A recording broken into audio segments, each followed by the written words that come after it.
उत्तराखंड में 4 धाम की यात्रा शुरू हो चुकी है। दिव्य और भव्य केदारनाथ धाम के कपाट भी आज खुल चुके हैं, लेकिन इस बीच एक मांग जोर पकड़ती जा रही है। ये मांग है 4 धाम यात्रा मार्ग में मुस्लिमों के कारोबार पर रोक की।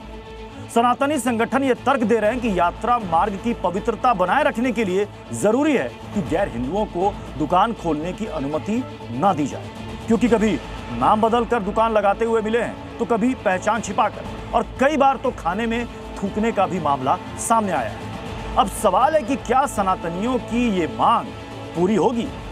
हमने मुख्यमंत्री जी को यहाँ निवेदन किया है कि ड्राइवर हो या क्लीनर हो, हिंदू हो, जितने भी जो होटल्स, जो लॉज, जो हमारे पवित्र 4 धाम की यात्रा पर जहाँ जहाँ हमारे पवित्र स्थान है वहाँ पर जो उपयोग करते हैं होटल लॉज का, होटल चलाने वाला भी हिंदू हो, उसमें काम करने वाला भी हिंदू हो। लॉज का भी जो उपयोग करते हैं, जो लॉज चलाते हैं, वो लॉज चलाने वाला भी हिंदू हो, और उस हमारे पवित्र जितने भी जो मंदिर है अड़ोस आजू बाजू में फूल बेचने वाला भी हिंदू हो, फल बेचने वाला भी हिंदू हो। सिर्फ हिंदुओं और सनातनियों को ही वहाँ पे मौका दिया जाना चाहिए ताकि वो व्यापार भी कर सकें और अपने परिवार का भरण पालन पोषण कर सकें। मुस्लिम होके और हिंदू का वो लगा के इसकी जरूरत नहीं है। आप जो भी कर रहे हो अपने विश्वास से करो। मुस्लिम हो तो क्या दिक्कत है, आप कोई भी दुकान लगाओ। ये गंदी राजनीति है। इस गंदी राजनीति को हम तो 20 साल पुराने यहाँ पर जो है व्यवसाय कर रहे हैं, पीढ़ियां गुजर गई हैं लोगों की। इसमें हिंदू मुसलमान नहीं होने चाहिए। बचपन से हम लोग सब्जी का काम, मेरी पढ़ाई लिखाई है, ये बयान बिल्कुल गलत है। बद्रीनाथ केदारनाथ समिति ने दूसरे मजहब के लोगों की एंट्री को पूरी तरह से पहले ही बैन कर दिया है। अब 4 धाम की ओर जाने वाले मार्गों पर गैर सनातनियों की दुकान लगाने, कारोबार करने पर पूरी तरह प्रतिबंध लगाने की मांग हो रही है।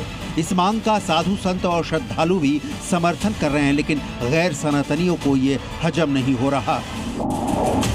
4 धाम में मुस्लिमों की बैन की मांग करने वालों का तर्क है इससे थूक जिहाद जैसी घटनाएं नहीं होंगी और श्रद्धालुओं की शुद्धता भी बनी रहेंगी, लेकिन भाईजान भड़के हुए हैं।